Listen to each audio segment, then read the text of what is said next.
this is going to be your reaction through this creepy story. Last Halloween, Lily had just broken up with her boyfriend and decided to spend Halloween night at home with her parents. She still lives at home and just wasn't in the mood to go out and party. The three watched some scary movies and passed out candy to trick-or-treaters throughout the night. Around 10, Lily's parents were going to bed and told her they had placed the bowl of remaining candy on the front porch in case anyone else came by, and Lily was going to stay up and watch some more TV before heading to bed. Hours later, around midnight, came a knock at the door. "It's a little late for this, isn't it?" Lily said to herself as she stood up to look through the front window. On the porch was a man in a clown costume. The person looked to be an adult and was alone. Lily sat back down, figuring whoever he was would eventually leave. Another few moments passed, and then another knock. And then a voice emerged from behind the door. "There's no more candy," the voice said. It appeared the man was using a child's voice. The whole thing was creepy, and Lily once again thought that he would just leave. A few minutes passed, and it appeared that the man left. All was quiet, and Lily went back to watching TV, when suddenly, from the back door this time, another knock. And again, Lily heard that man's voice saying, "There's no more candy."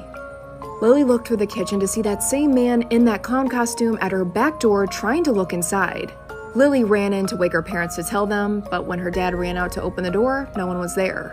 Lily's parents agreed that this was very strange, but locked up for the night and everyone went to bed.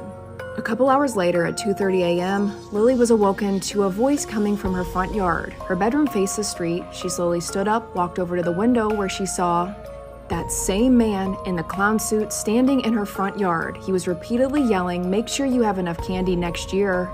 Lily was petrified, ran back into her parents' room where they called police. But by the time they got there, he was gone. But they knew that he was there? Because they found this on their front lawn. Now, with Halloween only a couple days away, Lily is terrified that this man will return. So I guess the moral of this story would be, make sure you have enough candy, and make sure you have police on speed dial. Yikes. Do you have any creepy stories from Halloween? One night I was walking my dog, which I do every night, but this night was different. I felt as if someone was following me. You know how you get that feeling that someone is watching you? I had that feeling. So as I was walking down the dark trail, I kept looking back to see if someone was behind me. But every time I turned, I saw no one, just the wind blowing through the trees. So I continued to walk, then all of a sudden I heard a laugh coming from the woods behind me.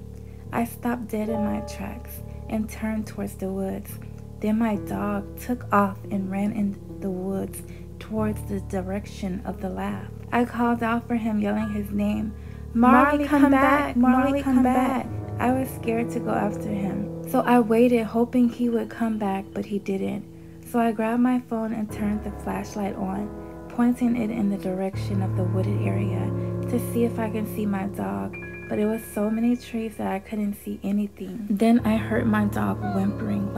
I was like, oh no, my dog could be hurt. I need to go in the woods to find him.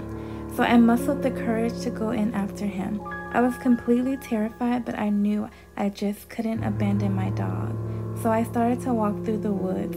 I noticed the whimpering had stopped. I called out for Marley, saying, "Come here, boy. Come to Mama. Mama has a nice snack for you." As soon as I said that, I seen someone pass through the woods swiftly, so fast that my eyes could not make out their shape. I didn't know if it was a person or a thing. It was just a dark figure. So I asked, "Is anyone there? I need help. My dog is missing." But no one answered me back. I had an eerie feeling come over me.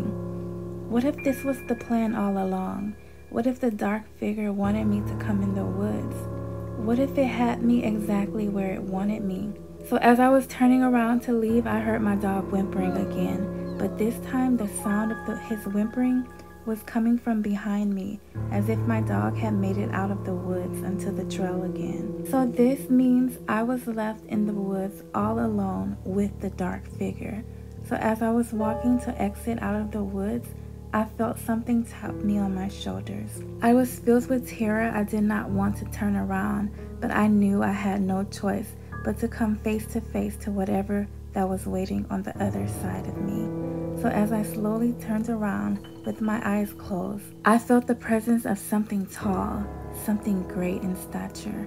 And as I opened my eyes, I saw no one. I turned to my left.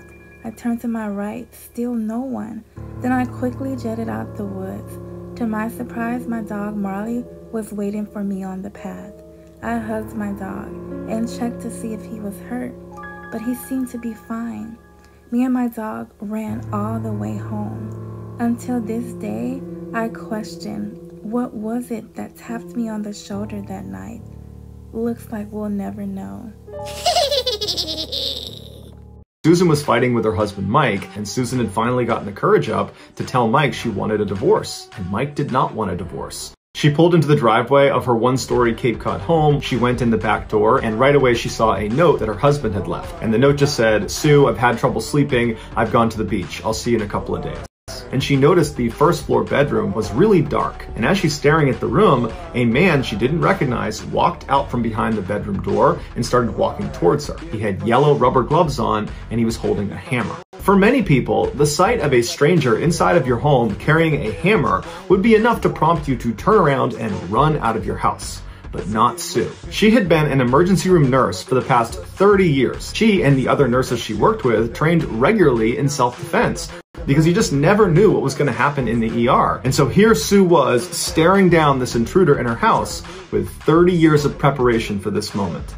Sue ran at this guy faster than he was coming at her, and it caught him off guard. And so she rams him into the wall. He hits her in the head once with the hammer, but it wasn't enough to subdue her or even knock her down. She barely felt it. And the man would say 2 words, and it was, "You're strong." And Susan, when she heard that, it was like an adrenaline rush. She knew this guy was not trying to rob her. He was just trying to kill her. And she managed to wrestle the hammer away from him while pinning him against the wall, and then smashed him in the head 3 times with this hammer before he managed to get it back. She reaches out and puts her arm over his throat and puts him in a wicked chokehold, one that he was not getting out of. And she proceeded to choke him to death.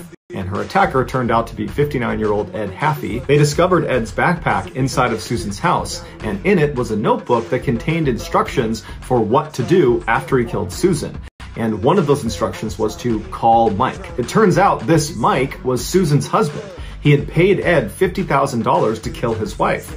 This is why I am not going to celebrate Halloween. And it's not because there's spooky decorations and it's scary. I believe we are spiritual beings and that there is a spiritual realm. Why do you think so many people practice brujeria and voodoo and it works on people? Because it's real. And on this day, witchcraft is glorified. But Evelyn, it's not like that. It's not that deep. I know that there is a lot of evil at play in this day, not only because of the history, but also because there's people with bad intentions that are getting a free pass to infiltrate your home on this day. It's the only time of year that we don't question what strangers are just handing out to our kids. Now, I'm not talking about blades or like stuff being stuck in the candy. My concern is the intentions they had giving this candy out. Did they do witchcraft on the candy that my kids are about to consume? Or are they cursing this candy? It's a well-known day for evil to be at play, so what easier way to do it than to curse your kids with depression, with anxiety? And they eat it up